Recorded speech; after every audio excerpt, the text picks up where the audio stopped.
Coba kita ke ini slide greenflation.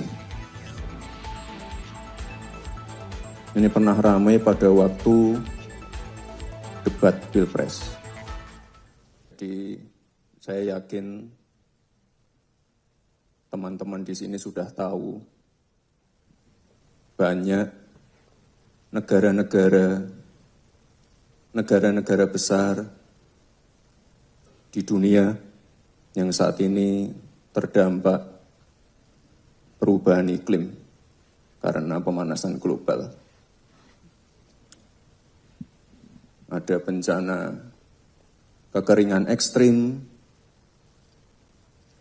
banjir, kenaikan air laut, yang nanti dampaknya banyak seperti gagal panen, dan lain-lain. Jadi ini tantangan kita ke depan. Tantangannya sudah ada di depan mata dan kita harus segera bertindak. Tapi Bapak Ibu, teman-teman semua, Indonesia sebagai negara yang besar, sebagai negara yang tangguh, walau digempur COVID-19,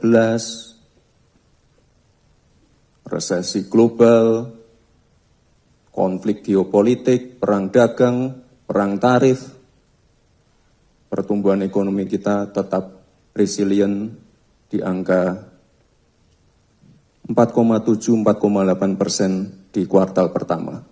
Dan inflasinya juga terkendali year on year di angka 1,8%. Nah, ini PR kita ke depan, bagaimana kita bisa keluar dari middle income trap dengan meningkatkan nilai tambah di dalam negeri. Pak Presiden selalu berpesan, setiap visi misinya, setiap program-programnya, ini mohon untuk dijalankan dengan mengedepankan aspek lingkungan, sosial, dan keberlanjutan. Coba kita ke ini slide greenflation. Ini pernah ramai pada waktu debat Pilpres. Ada yang bingung, ada yang meremehkan, ada yang bilang ini nggak penting. Ini penting sekali. Setuju nggak? Ini pada lihat debat Pilpres nggak kemarin? Saya membahas greenflation, saya membahas carbon capture, carbon storage. Ini tantangan ke depan. Jadi ini teman-teman,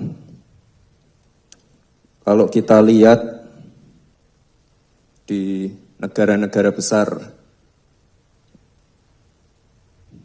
ya saya nggak tahu ya, mungkin terlalu ambisius, terlalu bersemangat, terjadi yang namanya inflasi karena transisi ke energi hijau yang terlalu gegabah. Makanya ke depan kita harus hati-hati, jangan sampai masyarakat, rakyat kecil, industri kecil terdampak karena hal-hal seperti ini. Jadi kalau di negara yang tidak perlu saya sebut ini ada demo, ya karena pajak BBM naik, gas naik, listrik naik, kita nggak pengen seperti itu. Kita tetap mengedepankan prinsip kehati-hatian. Ya, tadi kan sudah ada Pak Menteri BUMN, Menko Pangan, Menko Perekonomian, dari Danantara ada juga ya, mungkin sudah menjelaskan ini juga masalah bioenergi.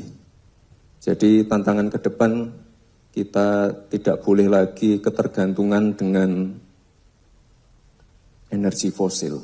Nah, kita harus segera melakukan transisi ke energi hijau. Nah, ini kalau sekarang kita udah punya B35, B40, ke depan Pak Presiden menargetkan B50. Jadi nanti untuk bioaftur, bioetanol, biodiesel banyak.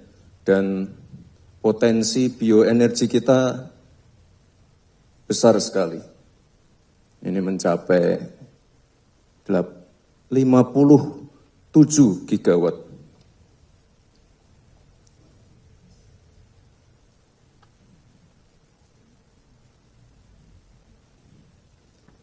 Dan kalau yang namanya sawit, rumput laut, kita termasuk yang terbesar di dunia. Coba sekarang kita lompat ke IKN. Jadi komitmen Indonesia untuk mengurangi dampak perubahan iklim ini sudah sangat besar. Ini salah satu persemaian atau nursery center yang ada di IKN. Kapasitasnya 15 juta bibit per tahun. Ada juga yang di Jawa Barat, coba ditampilkan videonya. Kapasitasnya hampir sama.